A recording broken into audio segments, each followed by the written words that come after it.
Morning students. देखो कल अपन पढ़ रहे थे कोऑर्डिनेट ट्रांसफॉर्मेशन, निर्देशांक रूपांतरण, कोऑर्डिनेट ट्रांसफॉर्मेशन।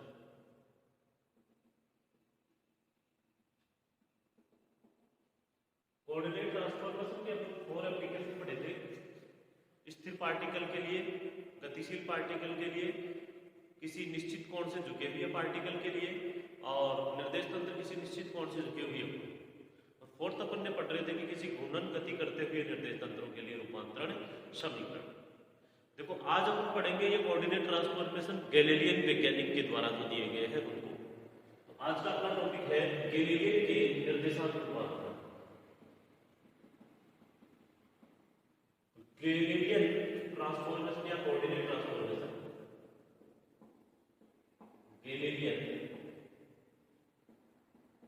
रूपांतरण समीकरण। गैलीलियन के जो रूपांतरण समीकरण है वो आज हम पढ़ेंगे। देखो गैलीलियन ने जो रूपांतरण समीकरण दिए थे और नॉर्मल जो कोऑर्डिनेट ट्रांसफॉर्मेशन है उनमें डिफरेंस इतना ही है कि गैलीलियन ने जो है वो जड़त्वता के नियम का उपयोग किया था। न्यूटन के जो जड़त्व के नियम है फर्स्ट लॉ, उसके आधार पर गैलीलियन ने ट्रांसफॉर्मेशन कोऑर्डिनेट के फॉर्मूलेज या जो है सूत्र अपने को व्युत्पन्न करवाए। तो गैलीलियन ने ये कहा कि एक जड़त्वीय निर्देश तंत्र का, जैसे मान लो एक पार्टिकल है वो स्थिर है और उसको दो निर्देश तंत्रों के लिए रूपांतरित करेंगे। तो एक जड़त्वीय निर्देश तंत्र मान लो मैं हूं एस और दूसरा जड़त्वीय निर्देश तंत्र जो है एस डैश है, दोनों ही जड़त्वीय है और इन दोनों जड़त्वीय निर्देश तंत्रों के बीच में रूपांतरण समीकरण ज्ञात किया। तो उसकी डेफिनेशन ये थी कि एक जड़त्वीय निर्देश तंत्र का, जड़त्वीय निर्देश तंत्र का दूसरे जड़त्वीय निर्देश तंत्र, जड़त्वीय निर्देश तंत्र के साथ दूसरे जड़त्वीय निर्देश तंत्र के साथ रूपांतरण समीकरण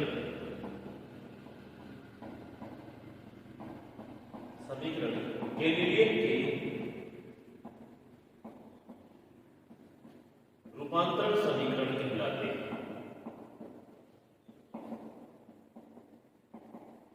गैलीलियन के रूपांतरण समीकरण कहलाते हैं। अब इसमें देखो गैलीलियन ने दो कंडीशन दी। फर्स्ट कंडीशन गैलीलियन ने ये दी कि जब दोनों निर्देश तंत्र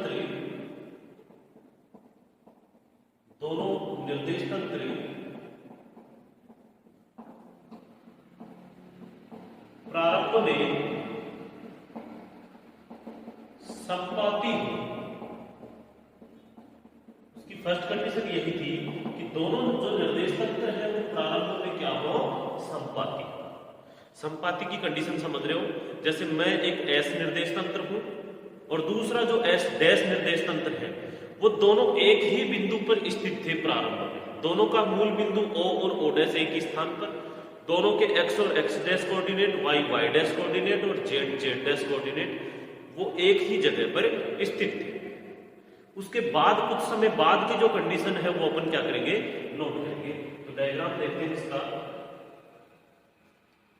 एक निर्देश तंत्र जो है S है और दूसरा जो निर्देश तंत्र है वो है S डैश। देखो प्रारंभ में तो दोनों एक ही जगह पर थे, लेकिन कुछ समय बाद की कंडीशन क्या होगी कि ये कहां चला जाता है, विवेक से O डैश में चला जाता है, S डैश। S डैश निर्देश तंत्र जिसका मूल बिंदु जो है वो O डैश है, कोऑर्डिनेट उसके x डैश, y डैश और z डैश है। इसके कोऑर्डिनेट है x, y और z। दोनों निर्देश तंत्र O और O डैश है। प्रारंभ में तो दोनों संपाती थे। संपाती की कंडीशन ये है, O है जहां O डैश है, जहां x है वहीं x डैश है, जहां y है वहीं y डैश है, जहां z है वहीं z डैश। ये संपाती की कंडीशन है S और S डैश। लिख लिया? इसके नीचे लिख लो कि डायग्राम बना करके प्रारंभ में निर्देश तंत्र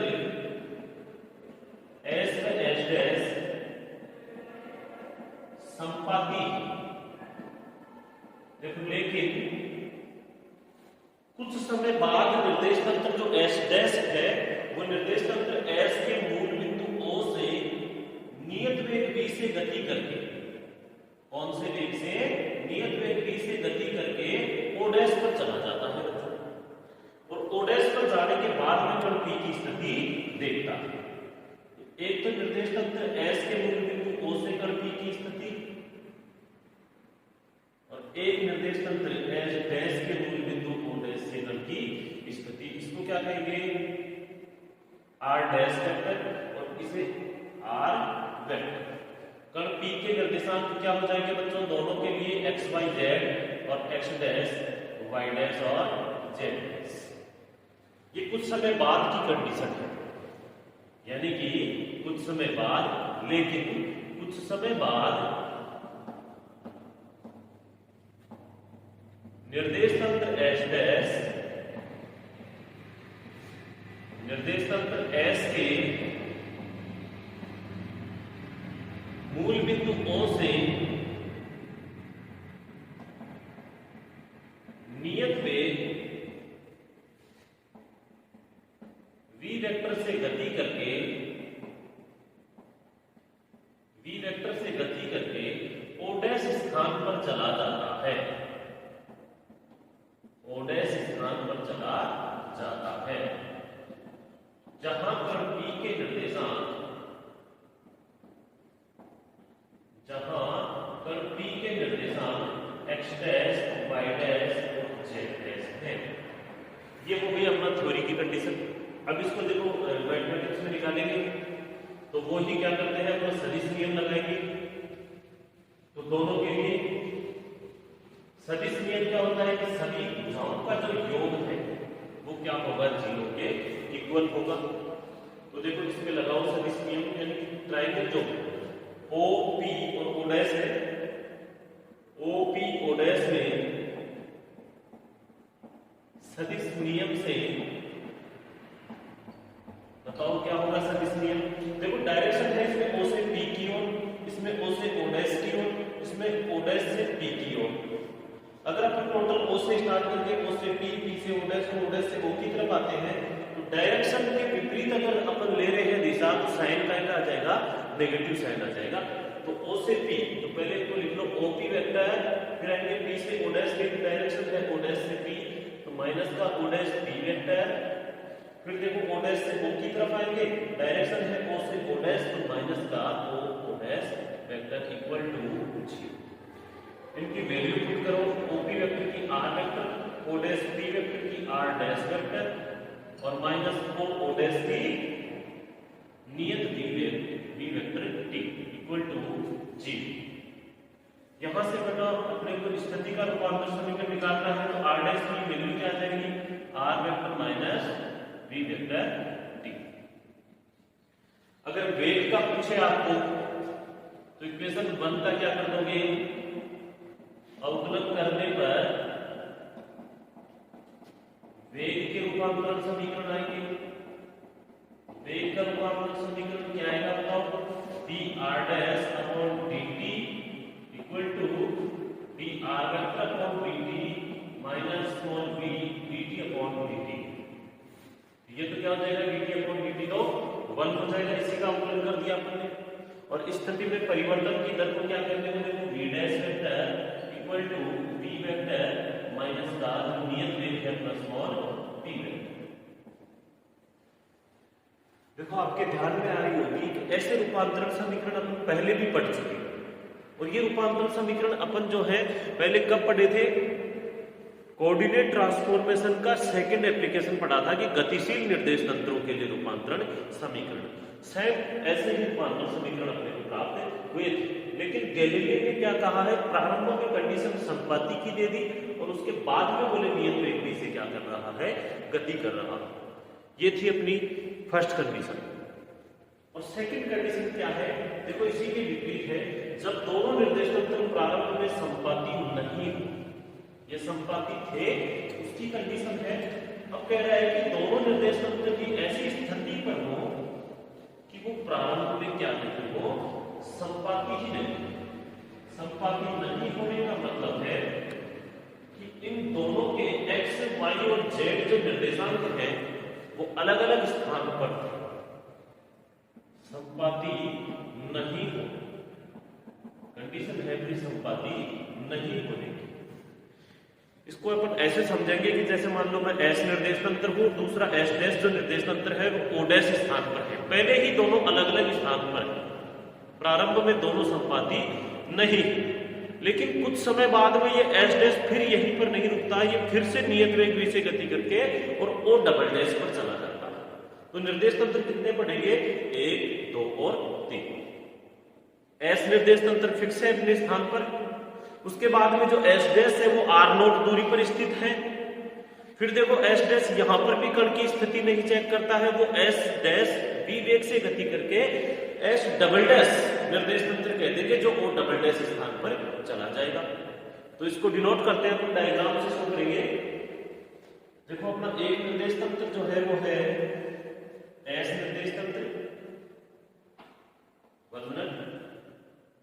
अपना एक निर्देश तंत्र जो है वो एस निर्देश तंत्र, जिसके कोऑर्डिनेट क्या होंगे बताओ? एक्स वाई एंड जेड,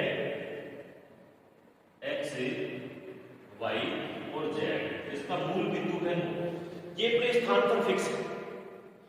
देखो इससे आर नोट दूरी पर संपाती नहीं है तो एस डैश जो है वो कितनी दूरी पर है?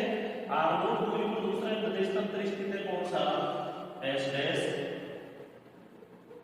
आर नोट दूरी पर दूसरा निर्देश तंत्र जो है वो स्थित है एस डैश, जिसके कोऑर्डिनेट बताओ? मूल बिंदु ओ डैश, कोऑर्डिनेट उसके एक्स डैश, वाई डैश और जेड डैश। और ये कह रहा है कि दोनों के बीच की जो दूरी है ओ से ओ डैश की जो दूरी है वो है आर नोट वेक्टर। ठीक है बच्चों, ओ से ओ डैश। फिर देखो एस डैश यहां पर भी रुकता नहीं है, ये यहां से भी नियत वेग v से गति करके और कहां चला जाता है? कह सकते हैं कि ये कौन से वेग से गति कर रहा है? नियत वेग v से गति करके, वो नीचे भी शो कर सकते हो, v से गति करके कहां चला जाता है? o डैश स्थान पर चला जाता है। उस निर्देश तंत्र को अपन कह देंगे एस डबल डैश, और उसके जो कोऑर्डिनेट है उनको अपन कह देंगे x double dash, y double dash और जेड डबल डैश। मूल बिंदु उसका ओ डबल डैश। देखो ओ डैश से जो ये ओ डबल डैश पर गया है, किस वेग से गया है? डायरेक्शन है ओ डैश से ओ डबल डैश से, और ये गया है नियत वेग v t। वेग जहां आएगा वहां क्या आ जाएगा? dt आ जाएगा। तो अब यहां जाने के बाद भी ये कण p की कंडीशन देखता है, तो एक तो जो स्थिर निर्देश तंत्र है s, उससे कण p की कंडीशन, उसको डिनोट करने का अपना तरीका है r वेक्टर, और एक o डबल डैश स्थान पर आने के बाद में कण p की कंडीशन। तो o डबल डैश स्थान पर आने के बाद में जो कण p की कंडीशन है उसे कैसे डिनोट करोगे? r डबल डैश वेक्टर से। तो कण p के कोऑर्डिनेट क्या होंगे बेटा? x y z, और s डबल डैश के लिए x dash double dash, y double dash और z डबल डैश। समझ गए? s बिल्कुल स्थिर खड़ा है, s डैश पहले आर नोट दूरी पर स्थित था, लेकिन उससे कुछ समय बाद ये नियत वेग v से गति करके कहां चला जाता है? r s डबल डैश स्थान पर, या कह सकते हैं o डबल डैश मूल बिंदु के स्थान पर चला जाता है। डायग्राम को ध्यान से देखिए, s स्थित है, आर नोट दूरी पर s डैश स्थित है, s डैश यहां भी नहीं रुकता, o डैश पर भी यहां से नियत वेग v से गति करके कहां चला जाता है? o डबल डैश स्थान पर। अब देखो अपना एक चतुर्भुज आ गया O P, O double dash और ओ डैश। तो चतुर्भुज में भी वही आप लिखोगे, पहले इसकी थोड़ी लिख लो। माना तो निर्देश तंत्र एस एच डैश है जो प्रारंभ में संपाती नहीं है, प्रारंभ में ही आर नोट वेक्टर दूरी पर स्थित है। कुछ समय बाद निर्देश तंत्र एच डैश नियत वेग v वेक्टर से गति करके